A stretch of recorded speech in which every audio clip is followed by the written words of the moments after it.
जय हिंद। आप सभी को स्वागत है आपके अपने YouTube चैनल उज्ज्वल क्लासेस में। आज मैं 10th क्लास का बताने वाला हूँ निर्देशांक ज्यामिति अर्थात क्वाड्रेंट ज्योमेट्री 10 अंक। तो बताया जाता है कि क्वाड्रेंट ज्योमेट्री से जितने जो ऑब्जेक्टिव प्रश्न पूछे जाते हैं इसी वीडियो में आपको जो है बताने वाला हूँ। और जो इस वीडियो को अगर में बताए गए बात अगर याद कर लेते हैं तो आसानी से परीक्षा में 2 से 3 अंक ला सकते हैं। तो सबसे पहले बात किया जाए कि निर्देशांक ज्यामिति है क्या, तो बताया जाता है कि the study of geometry with help of algebra is called coordinate geometry.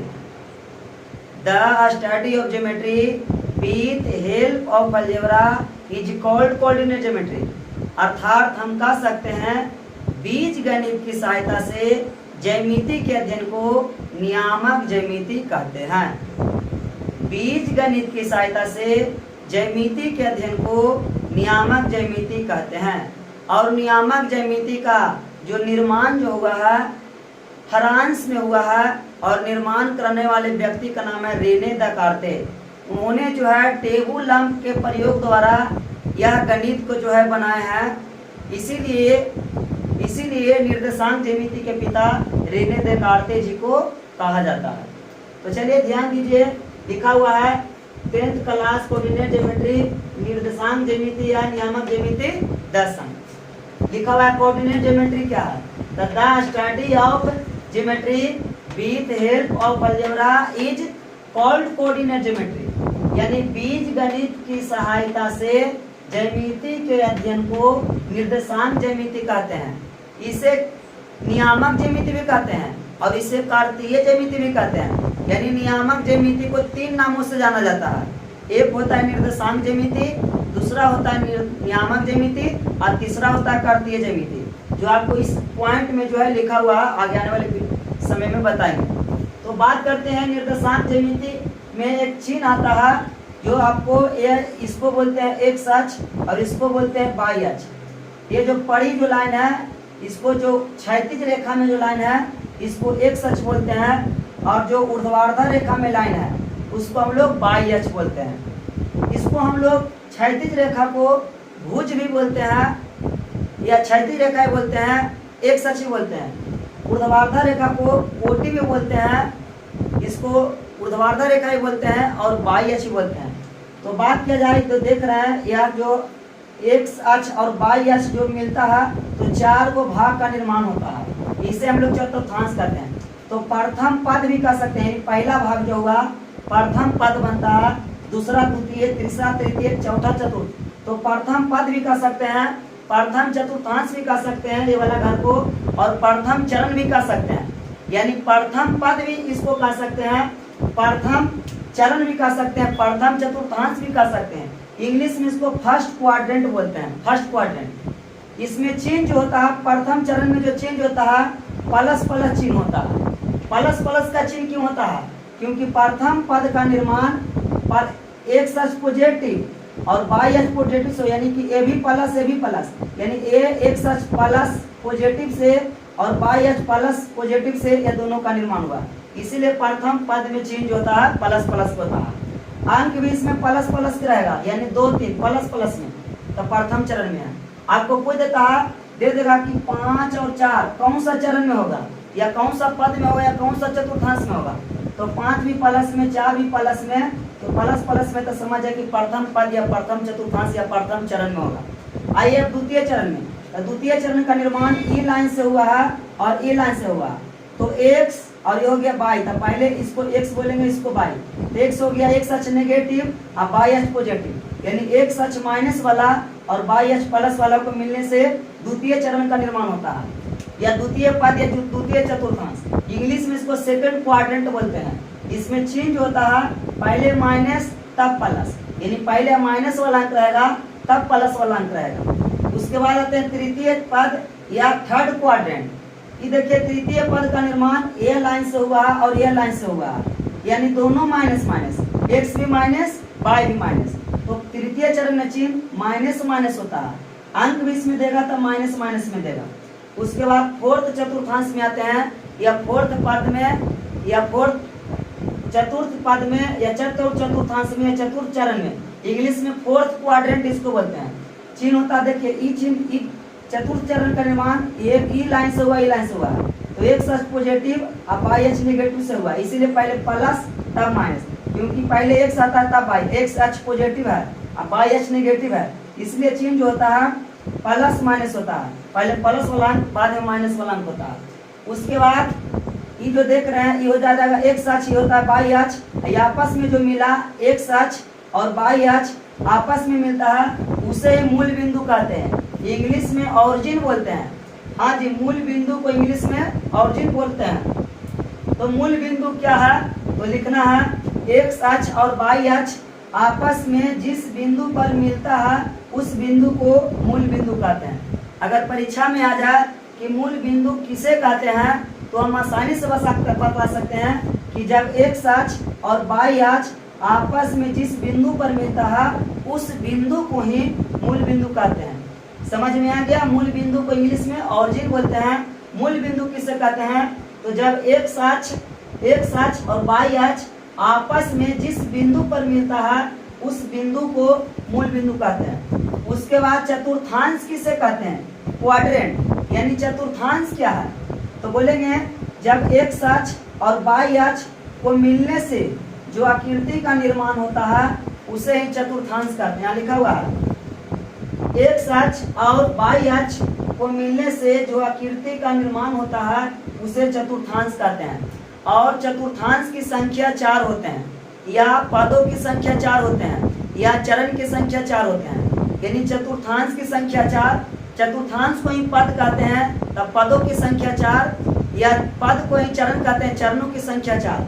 जैसे में प्रथम चरण कहिए, प्रथम चतुर्थांश कहिए, प्रथम पद कहिए, द्वितीय चरण कहिए, द्वितीय चतुर्थांश कहिए या द्वितीय पद कहिए, तृतीय चरण कहिए, तृतीय पद कहिए, तृतीय चतुर्थांश कहिए, चतुर्थ चरण कहिए, चतुर्थ पद कहिए, चतुर्थ चतुर्थांश कहिए। तो चतुर्थांश की कुल संख्या कितने होते हैं, 4 होते हैं। चतुर्थांश को इंग्लिश में क्या कहते हैं, क्वाड्रेंट कहते हैं।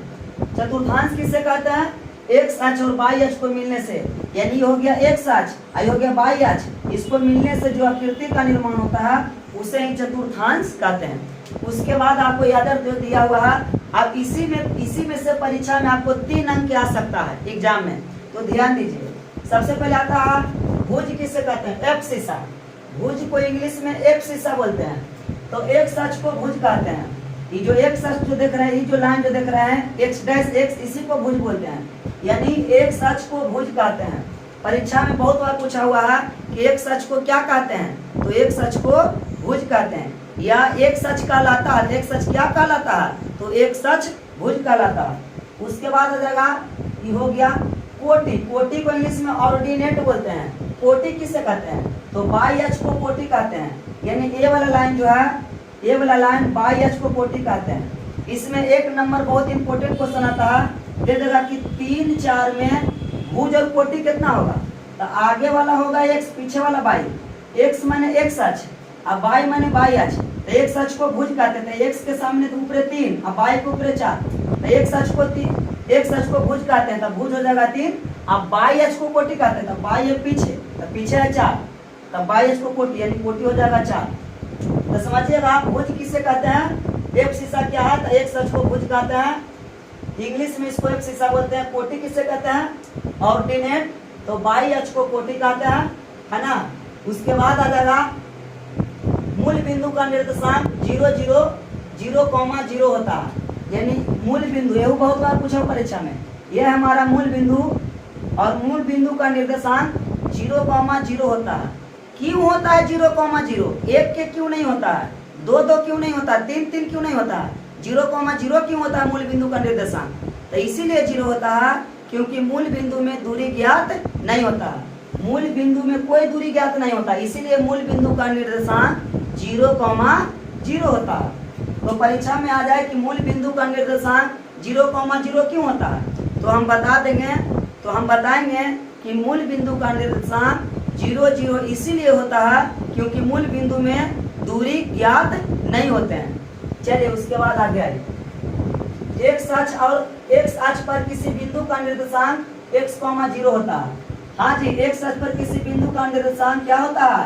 x, 0 होता है। परीक्षा में ये भी बहुत बार प्रश्न पूछ चुका है कि x अक्ष पर किसी बिंदु का निर्देशांक x, 0 होता है और y अक्ष पर किसी बिंदु का निर्देशांक क्या हो जाएगा? तो 0, y हो जाएगा, जो आपको लिखा हुआ है। पहले है x अक्ष पर किसी बिंदु का निर्देशांक x, 0 होता है और नीचे है y अक्ष पर y, यानी कि y अक्ष पर किसी बिंदु का निर्देशांक 0, y होता है। उसके बाद देगा x अक्ष पर y नियामक 0 होगा, y अक्ष पर x नियामक 0 होता है। आ जाएगा कि x अक्ष पर y नियामक क्या होता है? तो 0 होता है। x अक्ष पर y नियामक 0 होता है और y अक्ष पर x नियामक 0 होता है। चलिए, उसके बाद आ जाएगा मूल बिंदु से ऊपर की दूरी धनात्मक, यानी मूल बिंदु से ऊपर की दूरी धनात्मक होता है। धनात्मक मैंने प्लस में, यह है मूल बिंदु, और मूल बिंदु से ऊपर की दूरी धनात्मक होता है और नीचे की दूरी ऋणात्मक होता है। ऋणात्मक मैंने माइनस में। उसके बाद मूल बिंदु से दाईं ओर की दूरी धनात्मक होता है, मूल बिंदु से बाईं ओर की दूरी धनात्मक होता है और दाईं ओर की दूरी ऋणात्मक होता है। मूल बिंदु से बाईं ओर की दूरी धनात्मक और दाईं ओर की दूरी ऋणात्मक। यह है मूल बिंदु, यह है बाईं ओर धनात्मक, दाईं ओर ऋणात्मक। ये लिखा हुआ है मूल बिंदु से ऊपर की दूरी धनात्मक, यानी ऊपर धनात्मक होता है और नीचे की दूरी ऋणात्मक होता है। ये लिखा हुआ है मूल बिंदु से बाईं ओर की दूरी धनात्मक, बाईं माने इस तरह, देखिए प्लस में, दाईं माने इस तरह माइनस में। लिखा हुआ है कि मूल बिंदु से बाईं ओर की दूरी धनात्मक और दाईं ओर की दूरी ऋणात्मक होता है। उसके बाद आइए आगे, नियामक ज्यामिति का निर्माण फ्रांस में हुआ है। पहले भी बता चुके थे कि नियामक ज्यामिति का निर्माण कहाँ हुआ है? तो नियामक ज्यामिति का निर्माण फ्रांस में हुआ है। उसके बाद आता है नियामक ज्यामिति के पिता रेने देकार्ते को कहा जाता है। बताया है, पहले ही बता चुके थे कि नियामक ज्यामिति के पिता रेने देकार्ते जी को कहा जाता है। उन्होंने इन टेबुल लैंप के प्रयोग द्वारा मैथ बनाया है। यहाँ लिखा हुआ है नियामक ज्यामिति टेबुल लैंप के प्रयोग द्वारा बना, यानी नियामक ज्यामिति जो बना है टेबुल लैंप के प्रयोग द्वारा बना। चतुर्थांश की कुल संख्या 4 होते हैं, बता चुके हैं। प्रथम चतुर्थांश, द्वितीय चतुर्थांश, तृतीय चतुर्थांश, चतुर्थ चतुर्थांश। उसके बाद नियामक ज्यामिति को 3 नामों से जाना जाता है। हाँ जी, अगर परीक्षा में आ जाए कि नियामक ज्यामिति को कितने नामों से जाना जाता है, तो नियामक ज्यामिति को 3 नामों से जाना जाता है। पहला को बोला जाता है नियामक ज्यामिति, दूसरा को कह सकते हैं निर्देशांक ज्यामिति और एक तीसरा आता है कार्तीय ज्यामिति। तीसरा क्या आता है? कार्तीय ज्यामिति। चलिए, यहाँ से आपको ऑब्जेक्टिव सारे के सारे जो है आपको कंप्लीट होता है और अगले वीडियो में हम सूत्र बताएंगे। उसके बाद हर एक सूत्र पर मैथ बनाएंगे, कौन सूत्र कैसे सिद्ध होकर के आया है, कौन फॉर्मूला कैसे बनता है उसके बताएंगे, तो उसके बारे में बताएंगे और डीपली बताएंगे कि किताब आसानी से बन सके। वीडियो देखिए और किताब से बनाइए, हम बेसिक बताएंगे सिर्फ, और किताब से एक बनेगा तभी हमारा चैनल को सब्सक्राइब कीजिए। अगर नहीं बनता है तो मेरे चैनल को सब्सक्राइब नहीं कीजिए। लेकिन हाँ, मन से पहले बेसिक बताएंगे, तब हम कहेंगे कि किताब से बनाइए, एक नहीं बनेगा तो हमारे चैनल को सब्सक्राइब नहीं कीजिएगा। अगर बन जाता है तो आपको भी कर्तव्य बनता है कि नहीं, सर जो बताएं सही हुआ, हमको सब्सक्राइब करना चाहिए। चलिए, इसी के साथ यह वीडियो समाप्त होता है। आप सभी लोग को धन्यवाद। जय हिंद, जय भारत।